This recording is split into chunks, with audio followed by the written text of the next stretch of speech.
Play getting underway at 10 o'clock this morning, or in a couple of minutes' time, maybe around 10:05.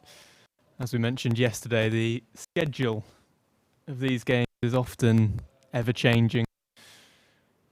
Given we lost yesterday due to the inclement weather, the players now making their way back out to the middle. So Hampshire led by James Vince in the field once more after yesterday's play when Hampshire declared on 81-5. We had a shortened day yesterday. Hampshire declared at tea on 81-5. We got going at 1:30 and put Northants into bat for their first innings of the match. Got off to a good start, did Northants. Ben Curran, Ricardo Selenos putting on 78 before they both retired out to give the other batters a go. So it'll be Alex Wakely and Charles Thurston to go again for them this morning. They will resume on 102-4-2. And this is Robbie James. A very good morning to you, wherever you are this morning, live on the Hampshire Cricket App and, of course, via ageasbowl.com today. A better start to the day than it was at this time yesterday, that is for sure. There's a good breeze blowing across the Ageas Bowl today. However, the sun is shining, which is good news as it rises just over the Hilton Hotel here at the far end of the ground. We are once again in the pod in the Rod Bransgrove Pavilion with you for live action, full uninterrupted action throughout the day today.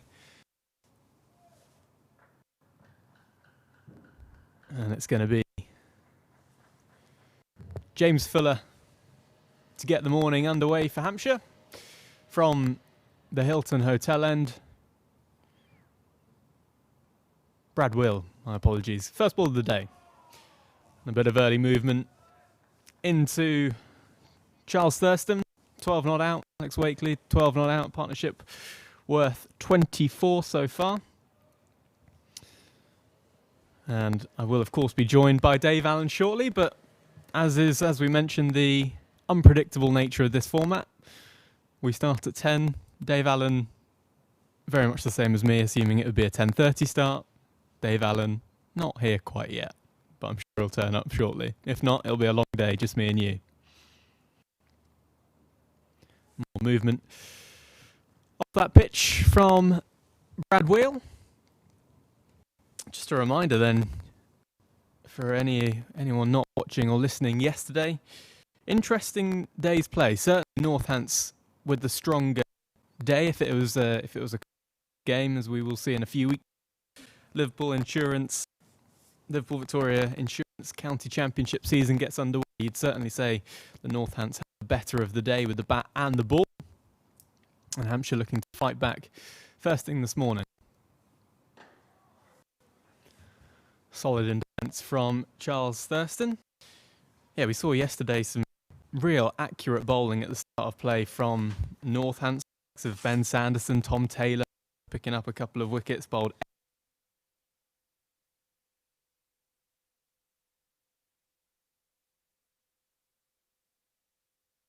gave their wickets away. We saw a few full shots really from Hampshire yesterday. Got done a couple of times by seam movement. Edged and gone. An early one for Hampshire. A good catch from Dawson. That ball just on the rise to Dawson. And quick. A slight shot. Maybe a bit of seam movement.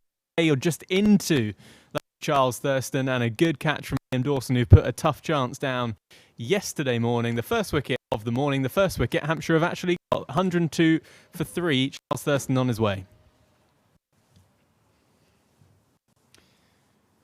Well, we didn't see too much of that from Hampshire yesterday with their bowling. We saw some slightly inconsistent legs. It took them a little bit of time to get into their spells compared to the Northants bowlers. And Northants certainly made the best of conditions yesterday when they changed into their favour. But it's been a brilliant start from Brad Wheel.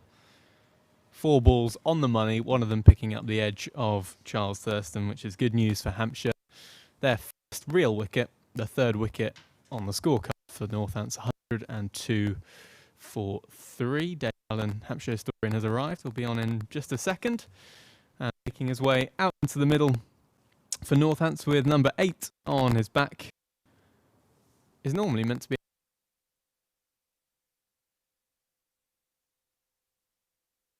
find out exactly who it is with number 8 on his back, making his way out for Northants.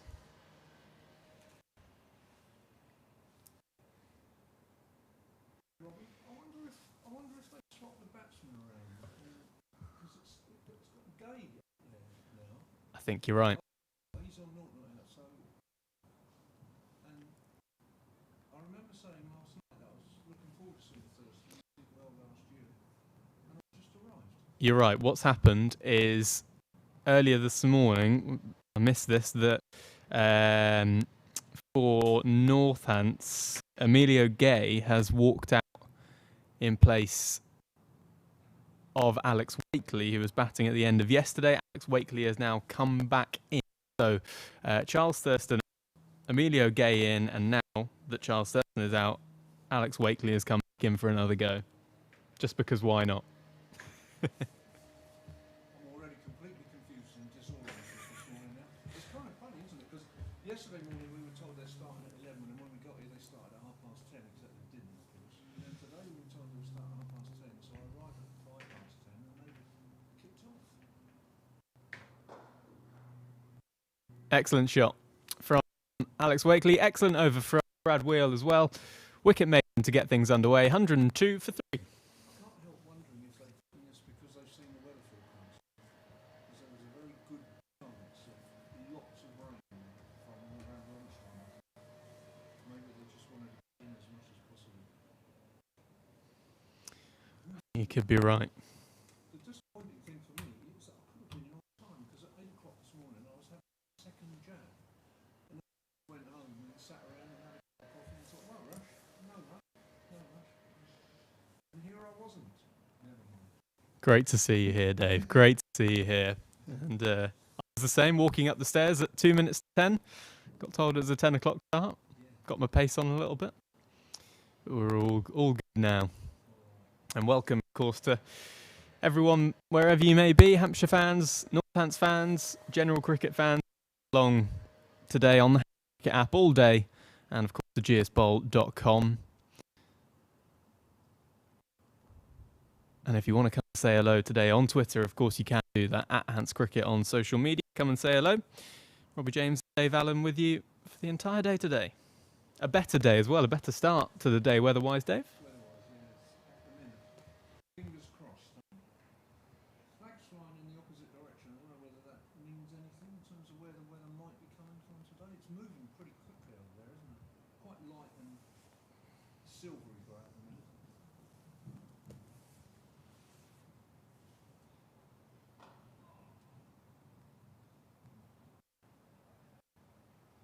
First runs of the morning for Northants. First runs of the season for Emilio Gay as well.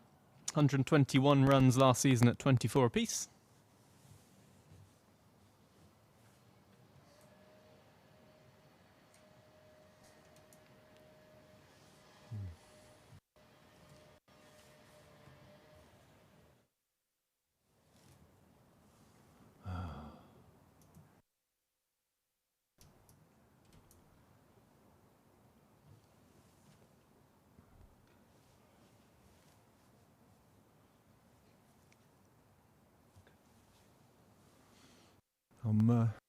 If I'm a little silent at the moment, it's that I'm trying to find some internet access and check scores and things, but I was the same. having no luck.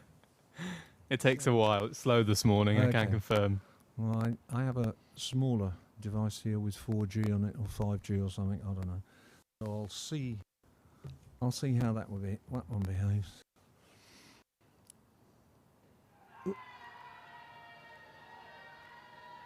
Abbott looks absolutely sure that he's got that, and the umpire doesn't agree, and he puts his hands in his pockets. I'm disappointed to say that the umpires have now dispensed with their bras, which was thrilling yesterday. Not quite sure why. Well, unless they've now got them as you're supposed to do under their clothing, I don't know. But no sign of them today. And if you don't know what we're talking about, they had these strange black contraptions on yesterday. Looked to me nothing more than men bras in these enlightened times. Bit of sunshine, which I think you can see on the screen now.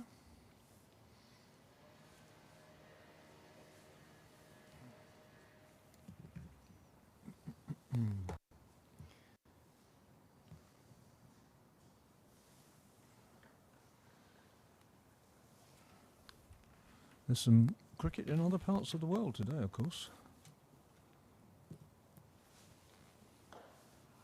Not least in India, where the home side 159 for 3 off 32 overs, so they could well be on course for 300 there. Okay.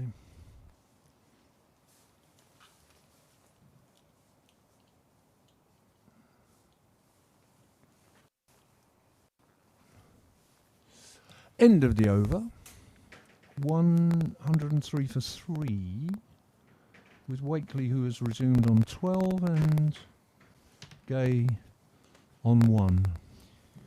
What did you make of yesterday, Dave? First day of the 2020 season. I was writing your notes this morning, and the first word that came to mind when I was thinking about Northants was opportunistic. I think that's how we summed them up yesterday. What were your thoughts on players? Brad Wheel begins a new over. Too many syllables for me, Robbie, that one, but I know what you mean, and you're quite right. I mean, I just think it was a very good day for Northants and a disappointing day for Hampshire, if I was to just pick.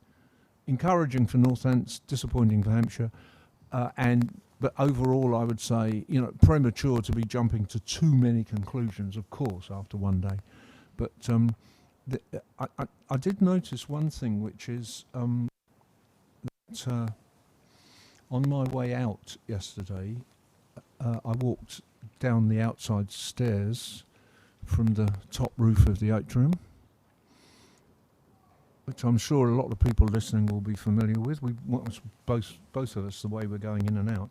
So walked past the entrance to the Hampshire dressing room about a quarter of an hour after they came off, and it was very quiet, which just suggests to me that maybe someone was having a frank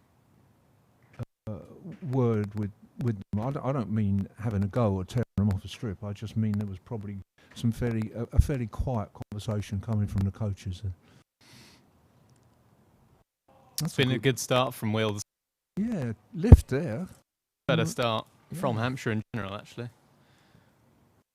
Wheel putting the ball in a good area. Carl Abbott doing the same. Yeah, what did you make of the way that obviously conditions changed in Northants' favour for sure yesterday? I don't think anyone can really question that. But what did you make of the way that Northants went about taking their opportunities? So bowling the ball in the right areas when bowling conditions in favour and making batting actually look easy when conditions got better. It's good again from Wheel. Well, I think that would be an observation that I would make. That I do think actually that the first hour there was real life in the pitch. And Northants did a very good job of exploiting that. Although, interestingly, Sanderson, who I think bowled as well as anybody, he wasn't getting wickets at that point, but he was very tight.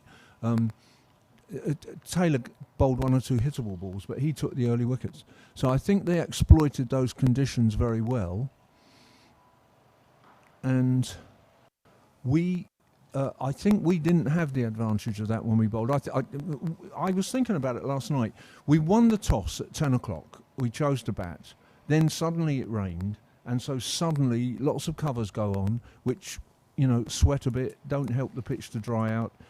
There's dampness about in the air, and so on and so on and so on. And so I think it just livened up the green in the pitch for that first hour or so with the new ball as well.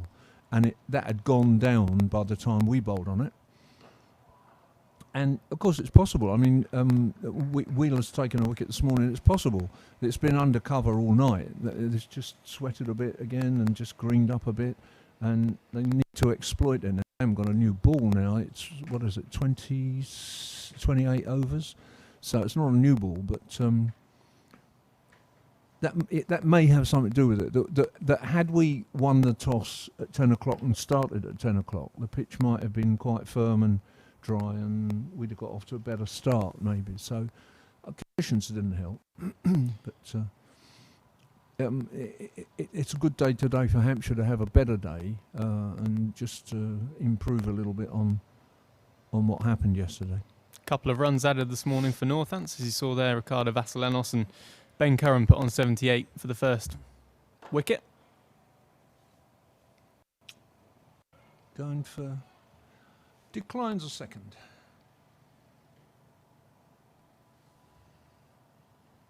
Yeah, and then of course the early wicket this morning of Charles Thurston. Yeah. As I say, that people spoke very well of him last season, and he got lots of runs for him. And I was quite. I mean, I saw a dozen last night, but nothing struck me particularly. So he did perfectly well, but he's gone this morning. I think that was bat and pad because Kyle Abbott didn't go up. Everybody else went up behind. But I suspect it just sounded like there might be two noises. Yeah, again, good line and length. Much better from Hampshire this morning, that is for sure. I think what yesterday will have presented for Hampshire, though, will have been when the season progresses, when we finally get into the season in a few weeks' time, was it showed them it put them up against some really difficult challenges. The ball yesterday afternoon, I should say, was lovely shot. It's a good shot. Nobody's chasing that. No, you can't see it on the live screen. Okay, so that's gone through cover for 4 runs. I've got a live stream in front of me, but it's quite useful actually because it's just behind. So if something thrilling happens on the pitch, I can cast my eyes to my little iPad and see what's happened. So I've just seen that shot go through the covers for 4. Yeah, just going back to Hampshire, I think that they certainly aren't going to get it much tougher than they did, I think, when play got underway yesterday for Joe Weatherly and Ian Holland, with the ball moving quite drastically actually off the seam, and also up against some very, very good bowling from the likes of Tom Taylor and Sanderson, yeah. And similarly, I think with the ball, when, sort of there was a little bit of evening sunshine yesterday and the pitch actually looked quite flat. It was made to look quite flat. I think... Gone. He's got him. Nicked off behind. And just a bit of bounce from Abbott there. And that's Alex Wakely gone. Caught behind by Lewis for 60. Morning this morning, so we were just saying, they need to perk up a bit today, and these two guys have helped them do that. I'm just going to see that replay back now, or at least it's live on my late iPad. Yeah, he's just playing slightly away from his body, gets some bounce, and looks very disappointed with that dismissal. So, don't know quite why he was late out this morning, but it didn't do him. Oh, I do beg your pardon. It was caught by. He's not keeping. No, he is. Oh, is he? Allsop's keeping. Okay, so there's been 1 or 2 changes around. Maybe McManus has hurt himself. I can't see a reason why. Oh, I don't know. Perhaps they want both keepers to have half an innings. Funnily enough, I was about to ask you whether you've spotted any changes in the Hampshire side. Now, Allsop batted, so he's in the 11 in that sense, but he didn't field last night. So he's come in as keeper, and McManus is off. Anybody else? What about? I think Felix Morgan's there, isn't he? I think he's running the drinks. I just saw him run on from below us. Oh yeah, 3 I think on his he back. is. Yeah, yeah, he's running off now. Yeah. Okay. But again, good movement from Carl Abbott off the surface, just a hint away from Alex Wakely, and Alex Wakely that ball on the up as well. much better from Hampshire this morning. It's good to see, and again, this is a good test now for the Northampton batters with a ball moving around early doors. A good challenge for them, and something that both sides will hope that these challenges come to help them later in the season when there's really a lot riding on these games. So challenges for both sides. It's been a good one here at the Ageas Bowl so far.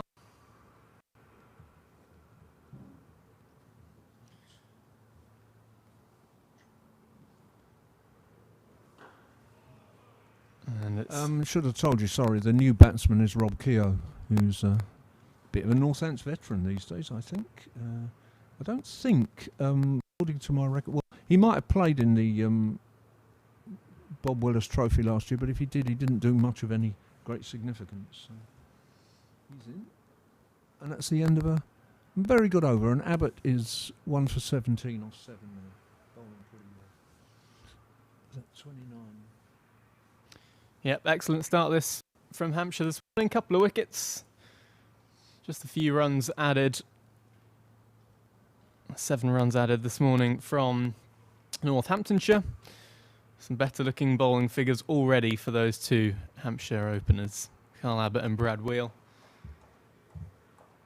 3 slips, backward point, cover, mid on, mid wicket, mid off in place as well, and a fine leg. Plenty going on once more today at the Ageas Bowl. Plenty of seats being cleaned, plenty of industrial projects going. And it's Brad Wheel into his 8th over. Tucked off the hip from Emilio Gale, pick up a single.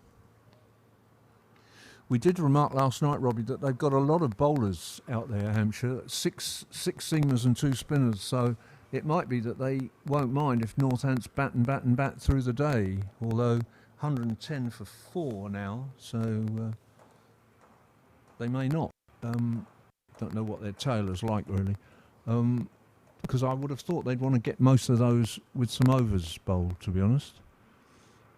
And then it might be that we see 1 long innings from Northants and 2 shorter ones from Hampshire either side. Another thing that interested me yesterday from the bowling point of view was that it looked to take Hampshire's bowlers just an over or 2, maybe 3 overs in some cases longer to get into their spell and to bowl the ball consistently in a good area than it did maybe for Northants. And it's that there's so many factors that obviously come into the reasoning of that, but it is interesting to think about what is behind it, because it did look like Northants from ball 1, and bear in mind this is the first game that both these sides have played all year, were on it from ball 1. Oh, and Hampshire have been on it this morning. Yeah. And Brad Wheels picked up another wicket, has he? Has he? No, he hasn't. Oh, I thought he had. No, I thought he had as well. It looked, I don't know whether that was a bit of earth, because it looked as though a bail flew in there. Yeah. So what's happened, Well, you can okay. see that on the replay, he's gone to leave it as an inside edge from Keogh, and it's just somehow not gone back onto the stumps. And and I think we saw the ball fly and we thought it was a bail. Oh, okay. He survives. But again, good from Brad Wheel. You can see Keogh just unsure as to whether or not to leave or play that ball. They've been much better this morning, the Hampshire bowlers. They'll be pleased with this start. And that's good again, moving away. Excellent this for Brad Wheel. Got his tail up this morning at the Ageas Bowl. Well, it's we were saying last night about who will bowl for Hampshire when the season opens in properly, and we reckon Abbott and Abbas to open at the start, at least in Championship. Need a 3rd seamer. Now, Wheel does not recommend himself in terms of his batting abilities against some of the others that are lining up, but if he bowls really well, then you have to just tell the batsman to get the runs and not worry so much about it. So it could be Abbott, Abbas and Wheel. Fuller and Stevenson both a bit expensive yesterday, weren't they? And they'll want to push their case today. Curry was the one actually who bowled quite nicely from the start. He only bowled a couple of overs, but he was quite tight.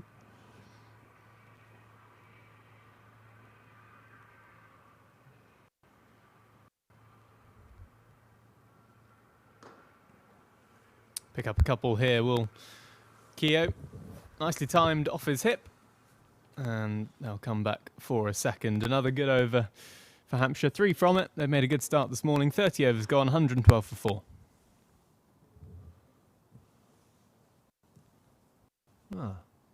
My internet has begun to operate all over the place.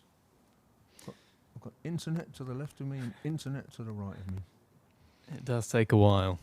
Yeah. Back up here in the pod in the Rob Ransgrove Pavilion today. Wicket just to our left. We're fine. I'd say we're at second slip kind of line, aren't we? Yeah. Yeah. But it's a pretty deep second slip.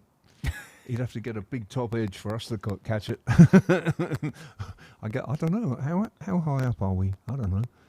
I can't measure height in that way really. I'm quite good in measuring distance, but I suppose we're about 80 feet. I don't know. I've no idea. Have you ever seen the ball hit into this stand, into the Rob Ransgrove Pavilion? Top tier? No, I don't think I have actually. No, I mean, I don't watch the T20, which is, I suppose, when it's most likely to occur. I don't think.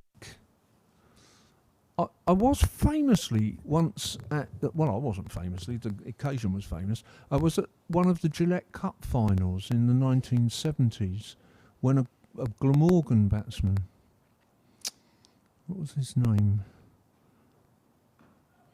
Somebody might know this. I think his name might have been Mike Llewellyn. It sounds like a Glamorgan batsman, doesn't it? I know Mike Llewellyn played for Glamorgan. I can't remember if it was him or not. But Glamorgan got in a final at Lord's. I think they played Middlesex, maybe, 75, 76, something like that. And whoever this man was, from the nursery end, hit the ball into the top tier at Lord's. And I think there's only ever been one occasion when anybody has actually hit the ball over the Lord's Pavilion. Ooh, that just kept low. It's gone straight to Liam Dawson, but wasn't a chance, but it was not a entirely tier of Lords. It was huge. And the man who hit it over the Lord's Pavilion, which I certainly didn't see because it was over more than 100 years ago, is a man called Albert Trott, who came to a rather sad end. Great name. Yeah, Albert Trott. 112 for 4. You know that actually, don't you, if you're watching the live stream? Sometimes, I think Robbie's better at this than I am really, but I tend to revert to radio mode and tell you all sorts of things you don't need to know because you can see. And I'm learning. I'm only young. I remember once hearing Richie Benno talk about the art of television commentary in cricket. He simply made the point that it's fine to talk, but you really don't need to be saying things that people can see on the screen. I suppose the only contrary to that is there are people who struggle with their sight sometimes, but are still happy to listen, maybe. But I took the point. End of the over. Another good one for Hampshire this morning. Don't forget you can come and say hello on Twitter at Hans Cricket if you would like to pledge your allegiance today. Good morning to Nick. Says excellent commentary yesterday. Looking forward to today. Nice to have you along, Nick. Hi to David as well. Not you, Dave. Nice to have you along as well. Yeah. Do come and say hello. Good morning. Good morning to both. And indeed, if there are people listening and watching in Northampton, you might have things to tell us about the people out there that we don't know much about, because as we were saying only yesterday, it's 7 years since Northants last played Hampshire in a red ball game and not a ball was bowled. So neither of us are going to remember a great deal about the Northants red ball side. Into his 9th over, Brad Wheel picked up a wicket this morning. And that early one of Charles Thurston, one of 2 wickets to fall so far. One going to Brad Wheel, the other to Carl Abbott. You've got Alex Wakely caught behind.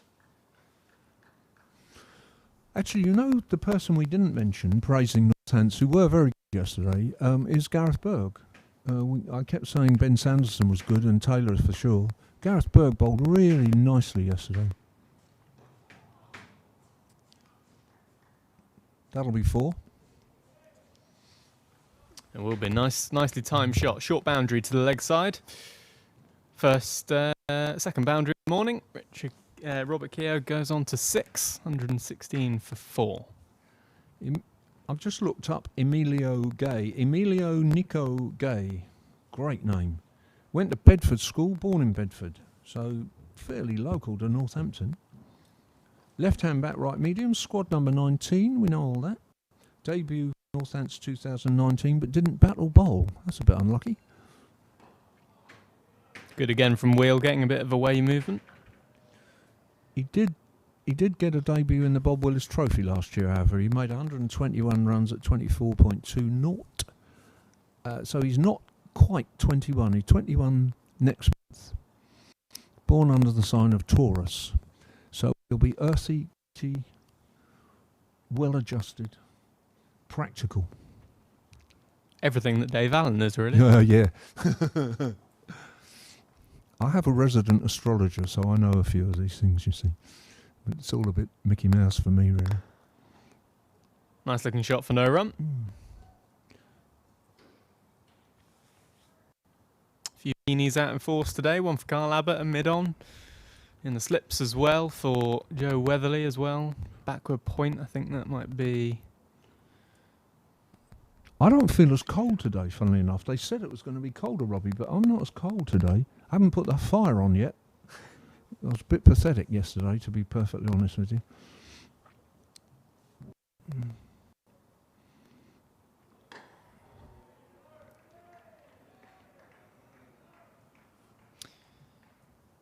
Maybe it's because I've had my second jab and I'm now flourishing. Who knows? Was it good fun? Yeah, it's fine, really. They're really lovely people. The whole thing is just great. I mean, I had it at 8 o'clock this morning, and there were a few people already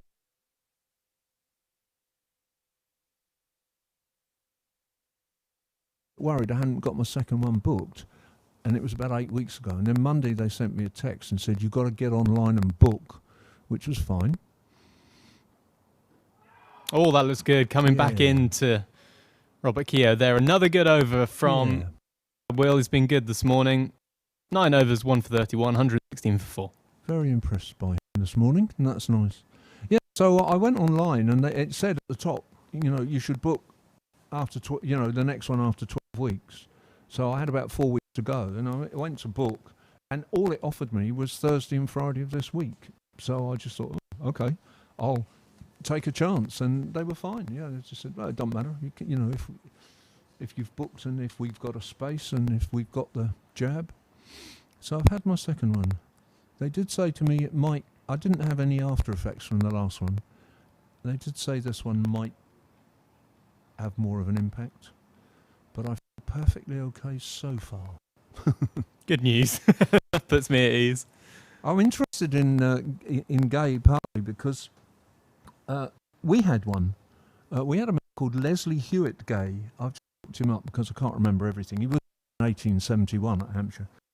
Born in Brighton in 1871.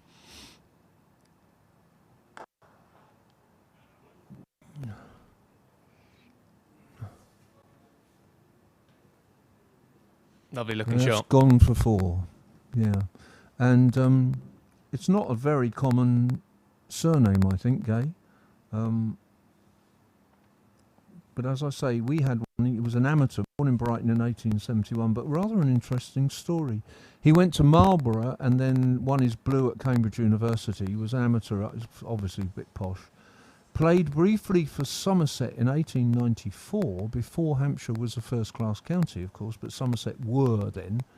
And in that winter, 1894-95, he took on Australia and played in a test match in which he scored 33 and 4 and dismissed 4 batsmen.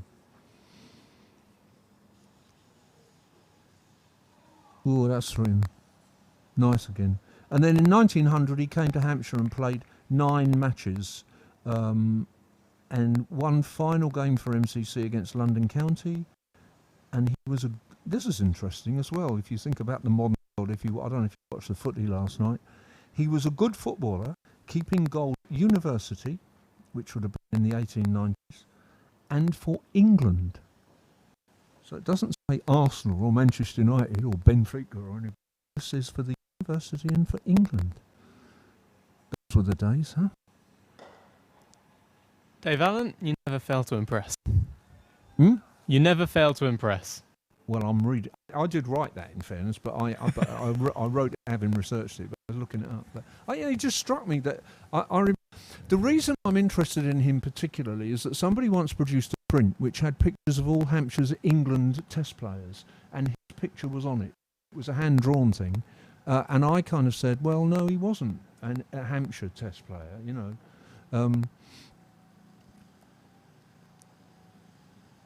Any more than, say, Fidel Edwards was a Hampshire Test player. You know, I mean, Fidel Edwards played Test cricket. Then after he'd finished playing Test cricket, he came here. I don't think that makes him a Hampshire Test cricketer, unlike Robin Smith, for example. You know, so that's why I got interested in him. But those stories, you know, of those players from the very early of us in the county championship, some of those stories are just so fascinating. You know. R.M. Poor, who played half a season in 1899 because he was an army officer, and he only arrived at Portsmouth, I think, in June for his first game. So he was an amateur army officer, been out in South Africa in the First Boer War, and I think the week before he played his first game, he was competing in the Royal Tournament where he won all kinds of medals. Then he came to Portsmouth. Hadn't played a game all season. You know, we talk about people, you know, getting into trim and side. Hadn't played a game all season. Scored 2 centuries in that first match at Portsmouth, and he is the only man ever to score centuries in both innings of a first-class match at Portsmouth. And then a few weeks later, down in Somerset, he scored the first triple century for Hampshire. You know, I mean, and he had half a season when he scored over 1,000 runs, an average of around 100, and then was dispatched to South America to buy horses, to put on a ship and take to South Africa for the Second Boer War. And he hardly played after that. It was a most extraordinary thing, you know. You think it's a kind of, you know, first-class career that you can't imagine. You know, I'm not equipped with anything that goes on in this highly professionalised time. Oh, we've got a change of bowling. And that's interesting. I don't know whether that's significant that he's coming on from the Stevenson from the other end. 6 overs, 0 for 37. Got some tap yesterday, didn't he? 3 sixes, I think.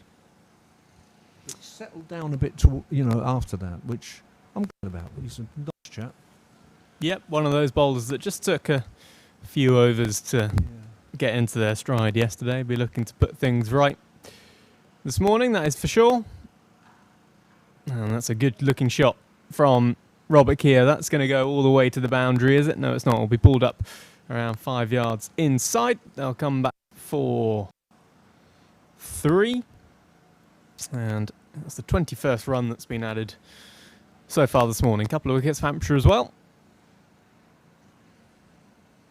And it'll be interesting just to see. We saw some real seam movement from Kyle Abbott, Brad Wheel this morning so far. Interesting to see now that a few overs have gone by, whether or not Ryan Stevenson will be able to extract anything. I think that was one of the things that caught my eye yesterday, was how quickly conditions did seem to change. And that wasn't that the pitch massively changed, but what did change was the seam movement off the pitch, and the bounce was fairly consistent, but there was certainly some movement yesterday that was negated well at this of Northamptonshire innings, and that's going to go all the way for 4. So again, a couple of loose deliveries from Ryan Stevenson this morning, leapt on by the Northampton batsman, and Emilio Gay moves on to 12, 127 for 4. It's not a good start, sadly. The first one I managed to sit after, and it just seemed to shape away slightly, but was short of the length. This one he just got the line wrong. It's an away swinger to the right-hander. Now he's a left-hander, of course, Gay. So it was swinging away towards leg, and he just helped it on its way. Immediately a deep square leg now in place. Well, that's a much better line. Yeah, what did you make of the changing conditions yesterday? Because it seemed to me to be quite drastic and quite quick. Quite quick. I think that's right. What I would assume from that is that given that there hasn't been a lot of rain around in the last couple of weeks, that actually it's fairly dry out there for, relatively speaking, for this time of year. There is a bit of green left on it, but that would be their choice, and they may have watered it a bit. And so my suspicion is that after about an hour it settled down somewhat and reverted to the way it would have been had we not had any rain yesterday. Because we've been a bit unlucky with the weather in this particular game, haven't we? I mean, I think I said to you yesterday that, I was quite glad for my garden that there was a bit of rain about, although, as usual, there wasn't as much in Portsmouth as there was here. So, I think that's it. I think it is basically probably fairly dry underneath. That's better for this time of year, and that's why there's wind as well, which will dry off any. The air isn't damp. The air is sort of cold and brisk. I got a feeling Curry might get a bowl at this end, just noticing that he's taken his jumper off and put it down over the boundary. He's fielding down at long leg. That's better again.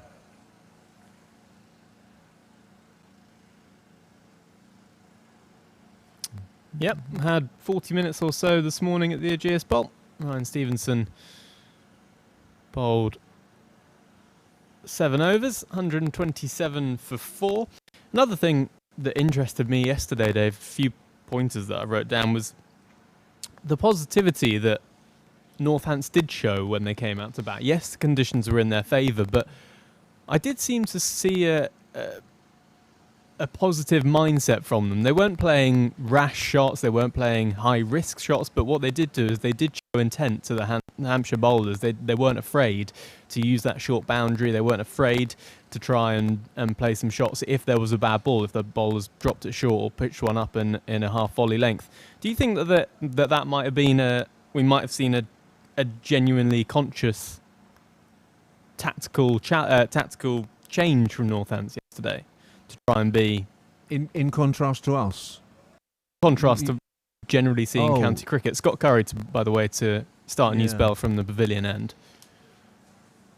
If I think back to the early years when I watched, think back to the 60s, the first decade that I watched a full season of county cricket, and I can wax nostalgic about the good old days in all sorts of ways, but in truth, modern cricket, even first-class cricket, is often much more exciting. I think it just reflects so much what's happened with what we now call the white ball game. Because, of course, we had knockout cup cricket from 1963 onwards. But for the first 6 years, if you lost the first game, as we did in 1963, we played Derbyshire in our first ever knockout cup match in 1963 at Bournemouth, and we lost. And that was it. You didn't play another one-day game all season. And they didn't really know what one-day cricket was either, so they effectively played it like a county championship game, 2 slips and a gully and boulder spinners and so on. Ted Dexter at Sussex was the first man who worked it all out. He used to do things like put all the fielders around the boundary, and it was quite negative, but they won the cup for the first 2 years. It was decent. It's invaded the man at mid-on and is going to bring them 2 runs. To be honest with you, I watched quite a lot of county championship cricket where, from the start until lunchtime, unless Hampshire's Roy Marshall was going, could be really pretty dull. They might. And Test cricket, the first Test series I watched with any great attention was England against South Africa in 1960. Whoa, that'd do. Yeah, straight through him and a wicket for Curry. Super. Bit of a loose shot. I'll just wait for the replay before I talk about that.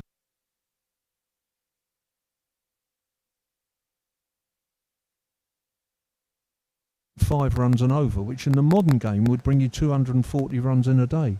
So it's pretty dull. I don't think people play like that now, and in fact sometimes it's their downfall, and this is an example of it. Yeah, Gay is just driving a bit loosely, and it almost yorked him, I think. It was a lovely straight ball by Curry, who has impressed considerably. Yeah, he has just a hint of away movement, I think, maybe off the pitch there for Scott Curry, but he's putting the ball in a good place. Made a good start this morning, the 3rd wicket to fall for Northants so far. Yeah. And it's Robert Keogh on his way. Bowled Curry 11, Robert Keogh, and just a very good ball. The merits in particular season have been straight and on I would say full, but on a good length. Because Curry has 1 for 6 in his 3rd over now. He's bowled 16 balls and got 1 for 6. He started very nicely. I mentioned yesterday, started very nicely. Last year, he only played the 1 match on debut. He took a 3. I've lost my place at the minute, but you're down at 342. Yeah, well done.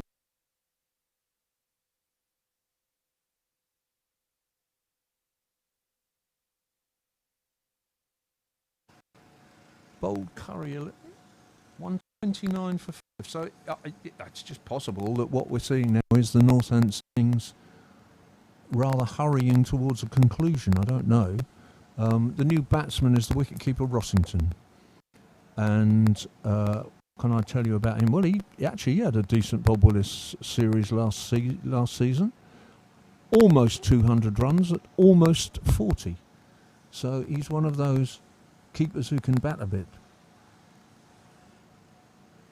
I suppose one of the great Northamptonshire keepers when I first watched was Keith Andrew. Played a little bit for England, but tended to bat at number 11, and nobody worried about it because he was such a good keeper. He wouldn't play nowadays. That was a false shot. Seemed to balloon up, and Alsop took it. Yeah, excellent start from Scott Curry this morning. Hampshire have been good, haven't they? Yeah. Much better start than we saw yesterday from the bowlers. They've been on it, and probably the first real full shot of the morning we've seen from Robert Keogh. 3 wickets to go this morning. If you're just joining us, we were meant to, of course, get underway at 10:30. That start was brought forward due to the weather and the lack of play yesterday, so we got underway at 10 instead this morning. That's why we've had a few more overs than you might have expected to see. North on 27 runs, the loss of 3 wickets so far this morning, resuming, of course, on 102 for 2 in reply to Hampshire's 81 for 5 declared. Stevenson to begin a new over. They'll get a single down to fine leg. If you're following us but interested in the one-day international, there are 10 overs to go of the India innings. They're 210 for 3, so I think they're still on course for 300 perhaps. And a man who played a few games for Hampshire but didn't have a very happy time here, Reece Topley, has been playing, or is playing in this game. I think he took at least 1 of the wickets. Yep, good to see him back in that white ball side. Of course, Joss Butler captaining the England side in the absence of Owen Morgan. Injured his hand in the previous ODI. Are there other changes that you know of? Or? Couple others. Reece Topley in for Mark Wood, and the other change is it's a good-looking shot. That's Ryan Stevenson on the boot and goes to mid-on. No run as it is. Yes, and also who's in for Morgan? They pick Liam Livingston in for Morgan. Oh, okay.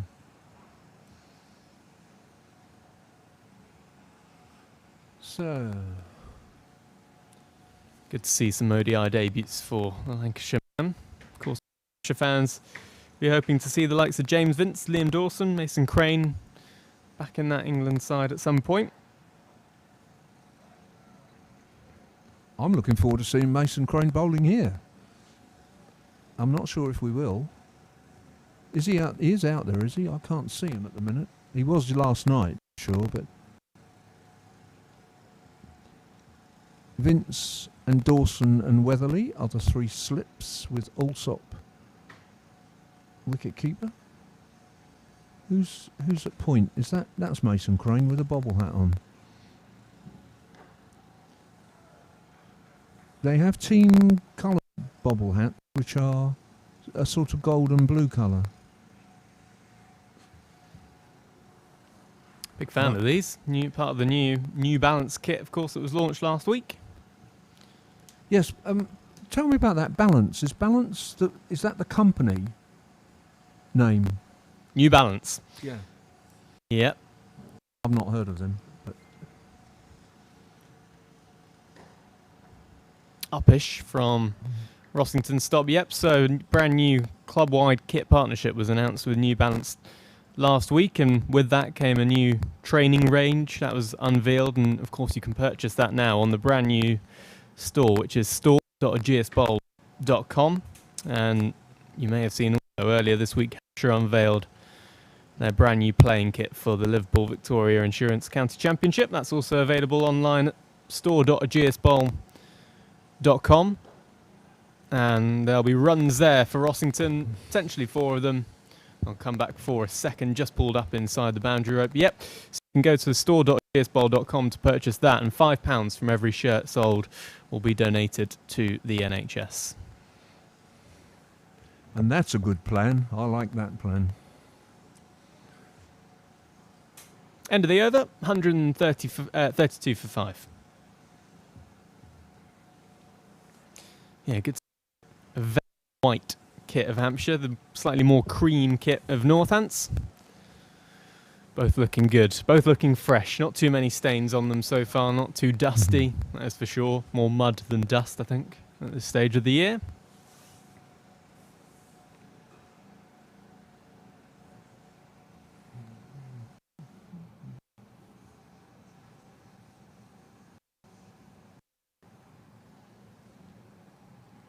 So, Scott Curry, 3 overs, 1 maiden, 1 for 6. Another young man possibly playing himself into selection. And he bats a bit as well. I was talking earlier about, well, if you're going to pick...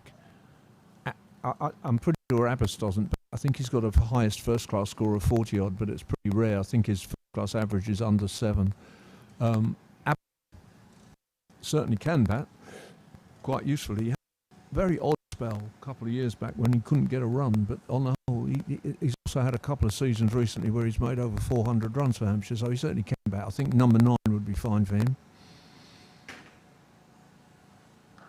Curry, I'm saying that Curry had that good debut for Hampshire down at Kent.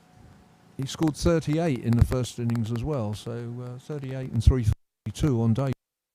Not bad.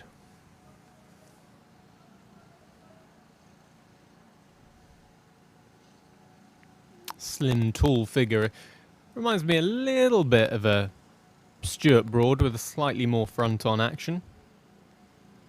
Doesn't run in quite with as much pace and venom. I guess the truth of that would be, since he's just approached his 20th birthday, that there's still time for him to put a bit of pace on, isn't there? Certainly is. An interesting stage of his career would have been, well, a mixture for him. We mentioned yesterday how tough it's been the last year for these cricketers that are trying to come through their late teens and their academy years. Good that he got some first-team cricket. And he's getting movement this morning, as the Hampshire bowlers have found so far.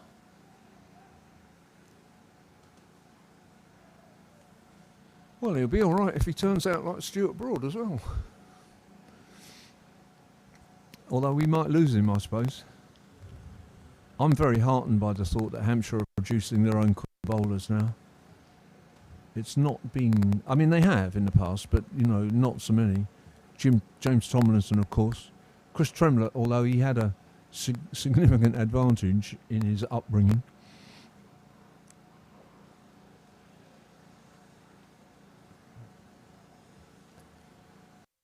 that's not going to run away for 4. Again, I think the outfield is just not, it's early season slow, the outfield, even though there's not a lot of rain about.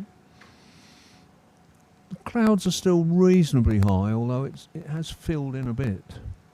What time? Oh, well, it's only 6 minutes to 11.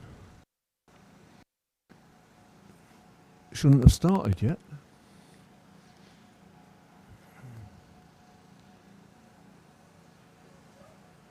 I hate to break it to you, but the 134 for 5, the scoreboard clock's wrong. I've just noticed it's doing you over. It's 2 minutes to 11. Oh dear. We'll bring that up with those in charge. Actually, you're right. It is 10:58. Yes. Okay. Of course, another thing about watching cricket back in the 60s is that it was a thoroughly civilised game then, so nobody started till 11:30. Players wouldn't arrive. They always said Dennis Compton used to roll up about 11:10 and ask if anybody had a kit he could borrow, because he'd been out all night. And you didn't see a lot of warming up going on in those days. There we are. You wouldn't have arrived late to an 11:30 start, would you? Well, I tell you what was really nice in those days was that they used to play a lot in Portsmouth, of course. And I went to Portsmouth Grammar School, which was 5 minutes walk down the road. As a junior member, I could go at lunchtime, because the thing about in those days was that because they started at 11:30, they didn't break for lunch till 1:30. So you'd get an hour of lunchtime. You'd take some sandwiches to school, get an hour of lunchtime watching the cricket, and then get back after school just before the tea interval. So that was terrific. Stevenson into his 9th over. Nice looking shot for no run. And of course, you wouldn't do that too on other grounds. If you were at Dean Park or Northam's Road, kids would come after school to watch, which I don't think they can. I don't know how close there are any schools here, but that was terrific. The other thing in Pompey, of course, was that it was 5 minutes from the dockyards. All the dockies had come out, and a lot of them would come and watch after tea as well.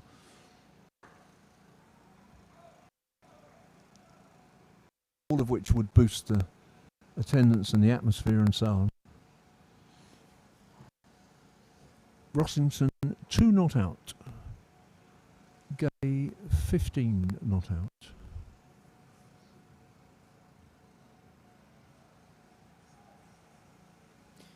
Big old day of sport today. Cricket here at the Ageas Bowl. Of course, second of 3 one-day internationals between England and India. There's the return of the Formula 1 season, Six Nations, rugby this evening. Rugby? This evening. I never thought the day would come where I got to watch Hampshire play cricket and Scotland play rugby in the same day. I think this might be my peak. It might all be downhill from here. Is Scotland your team? It is. Scottish family. You mean you couldn't tell? I was going to ask you, is there a reason for that? You don't have a broad Scottish accent, I have to say, Robbie. Grandparents, parents from Scotland. Okay. Whereabouts? In Glasgow. Huh? Glaswegian. Okay. Oh, yes. Brought up the tough way, that's what they always said. In my days in the late 60s, when I had this brief period as a professional musician touring the country, in those days that's what you did. There were gigs everywhere, up and down what few motorways there were. There was always this thing about how you really hoped that your agent wouldn't get you a gig in Glasgow on a Saturday night, and I mean I never did do Glasgow on a Saturday night, so I don't know how true it all was. Tough place to go, wonderful place to go.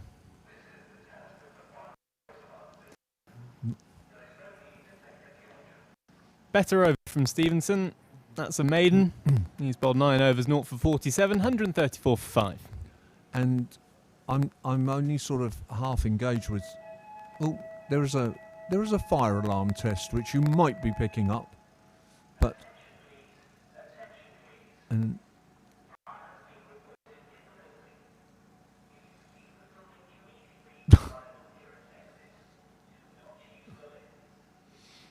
Okay, so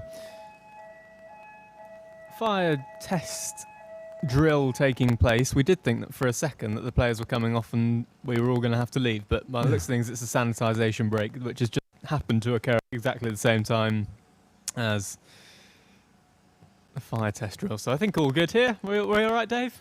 Yeah, that was all quite exciting, wasn't it? Now, what was I going to ask you? I know, because I'm sort of partially interested in rugby. I have a problem with rugby, that I went to a rugby playing school that hated football, and I loved football.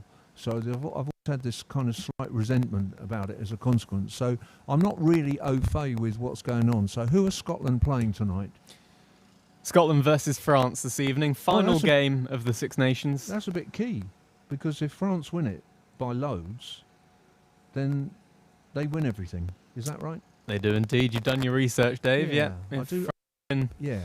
by 21 points or more, then they win the Six Nations Right. title. Scotland could finish second, their highest ever finish in the Six Nations. Plenty to play for this evening, and plenty to play for here as well. Highest ever. Oh, in the Six Nations. Unfortunately, I guess so. they've won the Five Nations in the historic past. But yeah, okay. I can remember in my school days as well, which would have been the 60s, we had the United Services Club ground where Hampshire played. They had a decent rugby team in those days. I don't think they do really now. And that was partly because the Navy was much bigger and there were national servicemen.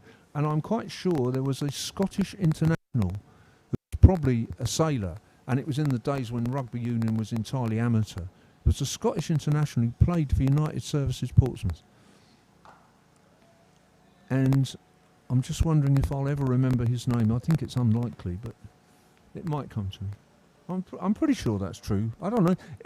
The people are listening, we hope. Maybe there's somebody out there who's a serious expert on Scottish Rugby Union internationals who could get in touch with us and tell us the name of the Scottish international who played for United Services Rugby Club Portsmouth in the 1960s. I'd love to go for a beer with them, if there is one. That nice looking shot on the back foot from Emilio Gay. That'll go all the way to the boundary for 4, will it? Be pulled up just inside the rope. It will not. No, it'll go for 4. 138 for 5. Yeah, if there is anyone here on the south coast of Hampshire that's into Scottish rugby, I would be more than happy to make you as my best friend. I can tell you a story of a Scottish international rugby player who played cricket with some significant success for one season only, and that was in 1913, and his name was Cecil Abercrombie. And if you go to Murrayfield, his name is on the gates as part of the memorial to those who lost their lives in the First World War.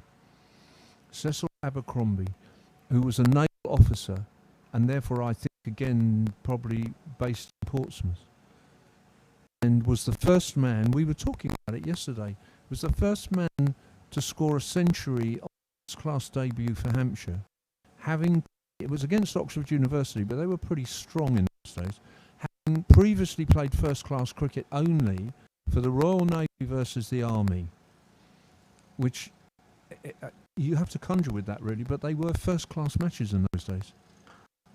So this was his first class county game, and he scored a century on debut. Later in the season he took part in a good end, over 300. George Brown, I think, was the man, and I think it's still a record for Hampshire. But sadly, he was, as a naval officer, he couldn't play in 1914 because, of course, they were, preparing for what they knew was coming. And then a couple of years after that, at the Battle of Jutland, his ship was blown out of the water, and he and all his teammates perished. But Cecil Abercrombie, one of those fine figures of Hampshire cricket history, really.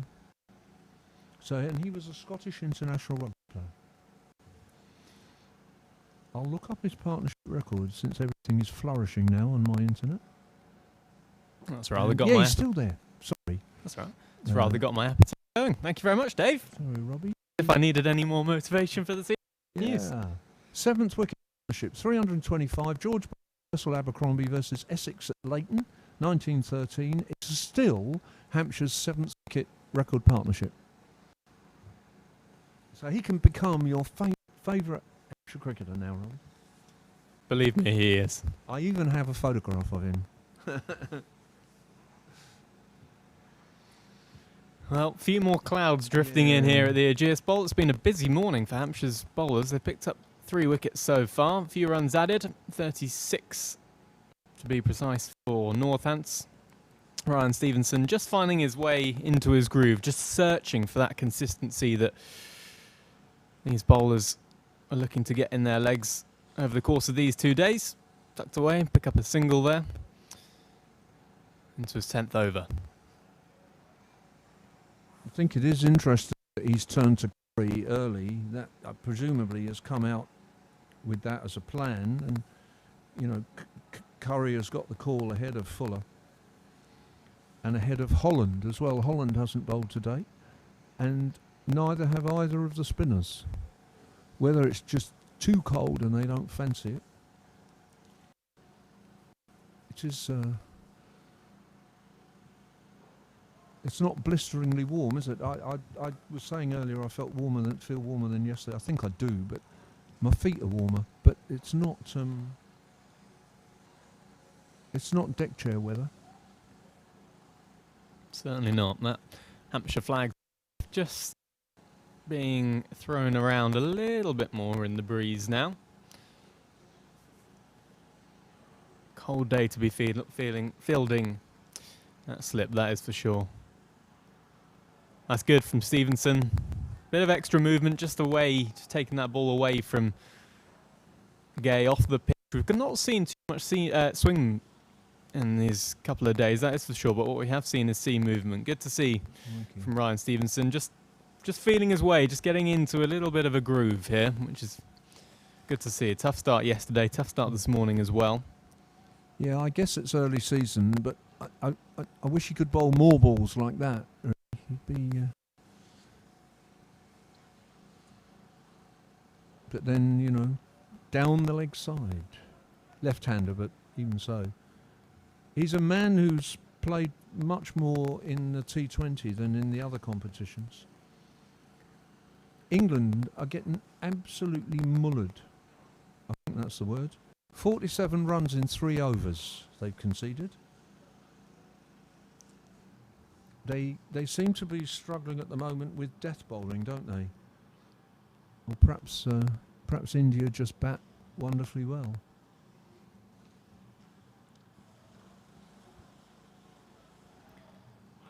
Thought about a single? Yeah.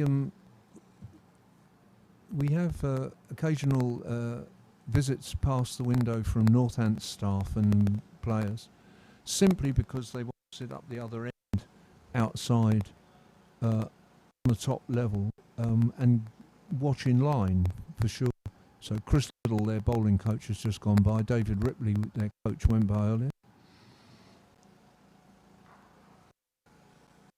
Better over from Stevenson, his 10th over, 1 from it, 139 for 5. Bit of bounce again. Wicket looks quite lively, doesn't it? It is dark. I can't believe actually that the floodlights are not on now, because they were on yesterday. But, yeah, I imagine we'll see them on soon. You can see Stevenson's economy rate has come down now. It was over 6 at the start of play today, but now down to 4.8. Curry's got a good economy rate as well. Umpires are corresponding. Oh, they're continuing. But I was suggesting yesterday. I don't know to what extent they impose bad light regulations that are the same as Championship, and they have to be mindful of player safety, even in a season friendly. But I guess they are open to negotiation with the two sides, and if they both say no, let's keep going because we need the practice, they stay out there. The other option for Hampshire, of course, is to bowl Crane and Dawson, but they're not doing that at the moment. Curry continues, nicely driven by Rossington up to mid-off. I imagine what we might get is because it takes a little while for the floodlights to come on and fire up. We might end up getting a tiny little break in play, little pause whilst they fire up, but so far so good. Certainly is dark. It looks a lot darker in real life than it does on your screens, that is for sure.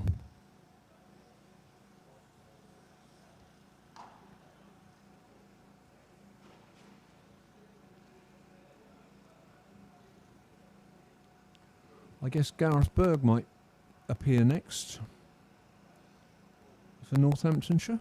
Not sure if another wicket falls.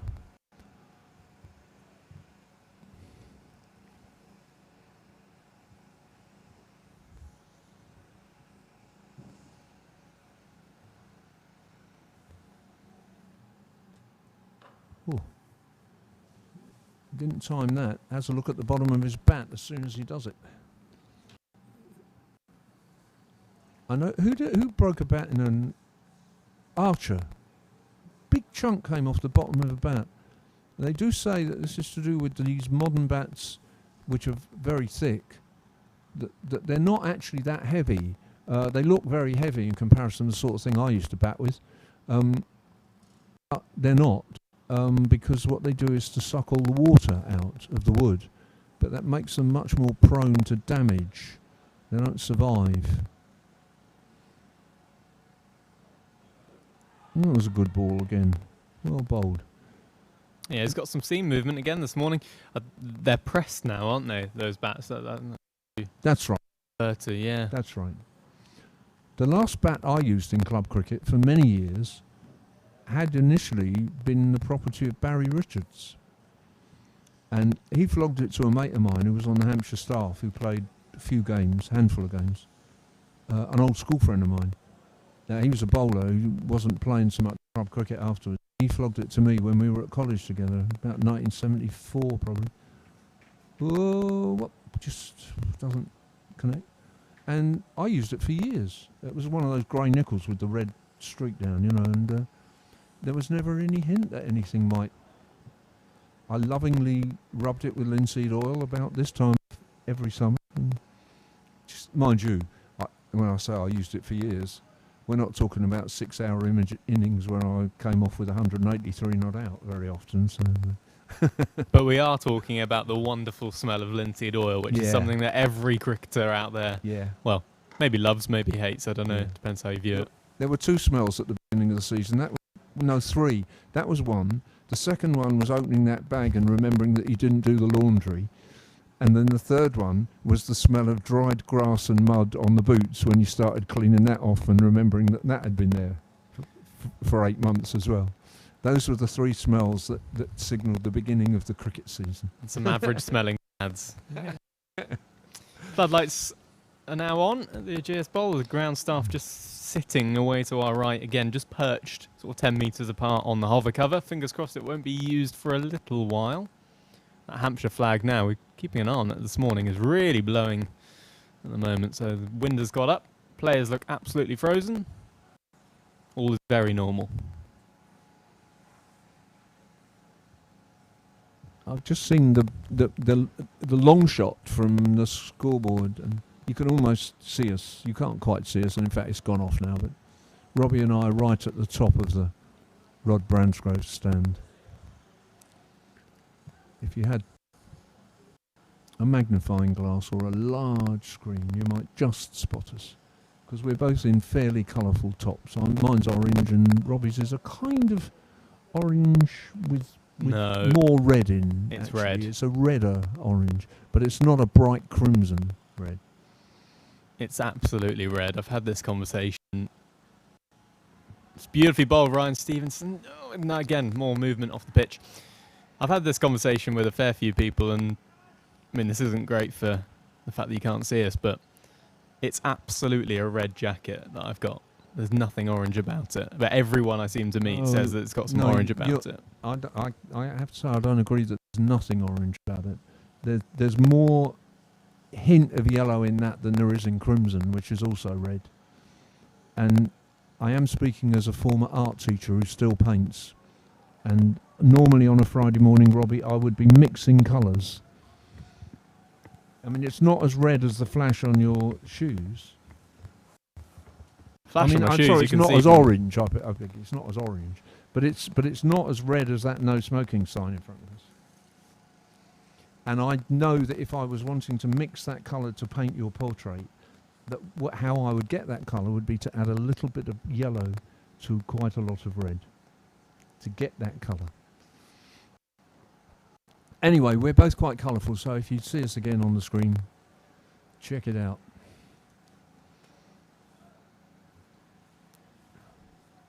The lead, which is probably pretty irrelevant, is 58. It's only relevant if the wind stays away again and are skittled for less than 58 or whatever, lose by an innings. That would be a considerable disappointment. There are two men out on the leg side boundary, square leg and long leg. So I was just thinking, are we going to see Stevenson drop one in short? But we didn't. And now it's a left-hander, so that was a quick spot, but I don't know that it's particularly valuable.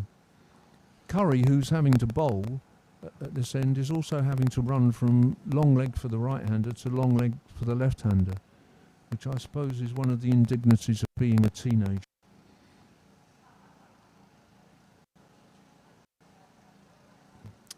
It's not quite the same field for the left-hander. There is a man out on the leg side as well, but he's more like square leg. Sharp second. It was, yeah, end of the over. Ryan Stevenson just pulling things back. 11 overs bowled for him, 143 for 5. There you go. You can see us just at the top, middle of the Rob Bransgrove Pavilion. Oh, yeah. Trying to zoom in. Hello. I'm waving. As you can tell, my coat is absolutely red. Of course, I suppose the interesting thing about this debate as an art teacher and writer is that there is not a colour called red any more than there is a colour called blue or yellow. There are many.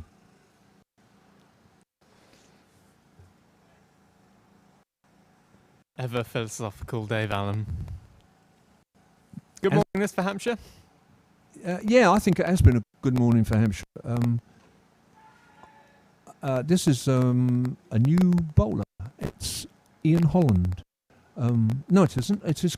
I do beg your pardon. I was about to say, I think particularly encouraging early on by Abbott and Wheel, and now very good bowling by Curry.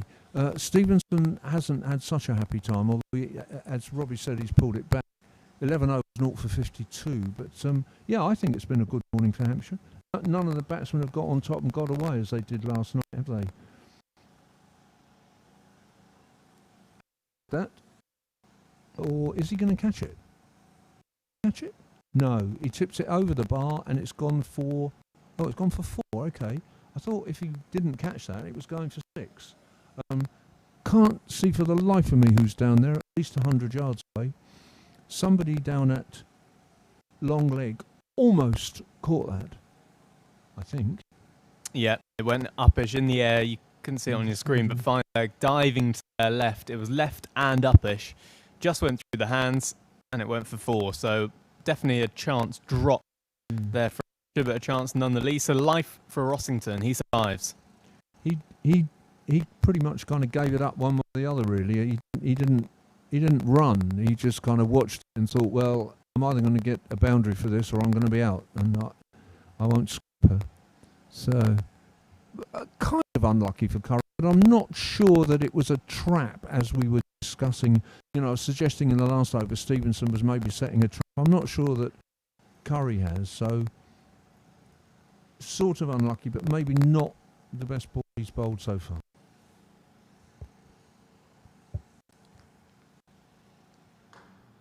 Yeah, we didn't see too much short pitch bowling yesterday. A couple of short deliveries from Kyle Abbott, but there wasn't really any real need to put the ball in short. But we've seen a couple of full shots from Northants this morning. Wakely's essentially slightly outside the line.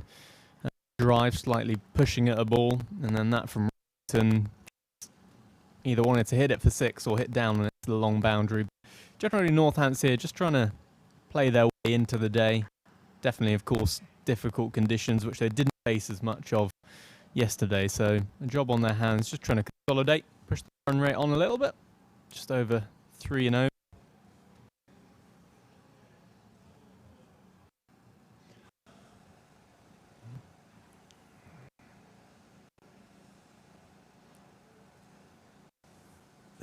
That boundary for Rossington doubled his score. Been in 25 balls.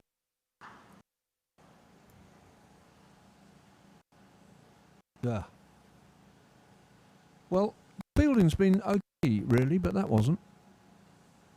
And the second sprawl didn't rescue it. So Curry pretty unlucky in that over. He's gone for 2 4s in that over. One a drop skyer that was tipped over the boundary, and then a misfield and a sprawl by somebody. I've got doors in front of me at the minute that make it. I don't know who that is. Well, regardless, is it Fuller? I think it might be Fuller. Doesn't matter. There's going to be a change of bowling, and we're going to see spin for the first time this season and the first time in this game. Liam Dawson is going to come on. Good to see him back in the Hampshire side. We saw him briefly yesterday with the bat. He's been out over the course of the winter and a lot of last season when he picked up an Achilles injury, ruptured his right Achilles in a game against Middlesex. And it's good to see him back in the side having a bowl. He's going to bowl with a backward point, a cover point, short cover, mid-off, mid-on, mid-wicket, fine leg, and one man out on the deep square leg boundary. Going to start his spell over the wicket. And the question will be, will we see much spin? We've seen some seam movement, and of course heard so many times from the likes of Shane Warne, when there's seam movement, there's often spin. So a green top here for Liam Dawson to work with.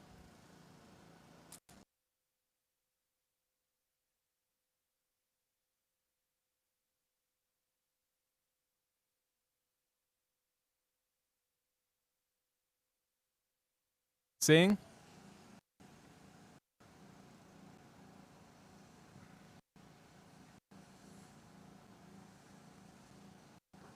I'm wondering, Robbie, in this context, I wonder why it's not a slightly more attacking field. Maybe it will be more so when the right-hander's facing. But you know, given that they don't need to be playing the match situation here. They need to be playing the individual player situation. It would be quite nice to see a short leg, I would have thought.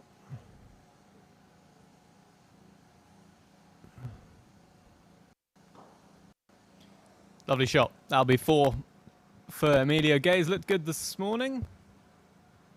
No, wait. Apologies. No, I thought the ball had gone for 4. Yeah, Joe Weatherly fielded it. Yeah. There was a big gap. Went into my blind spot. I'd have certainly wanted a 4 for that on a Saturday afternoon, Robbie. There's no doubt about it.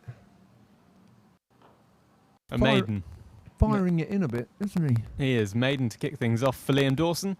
151 for 5. Yeah, I think there's a real challenge, or a real 2 ways that you can look at it when you start a spell as a spin bowler. You can go up against start with an attacking field and then push men out if the batters look to go over the top or get off to a good start against you, or you can start with that defensive field.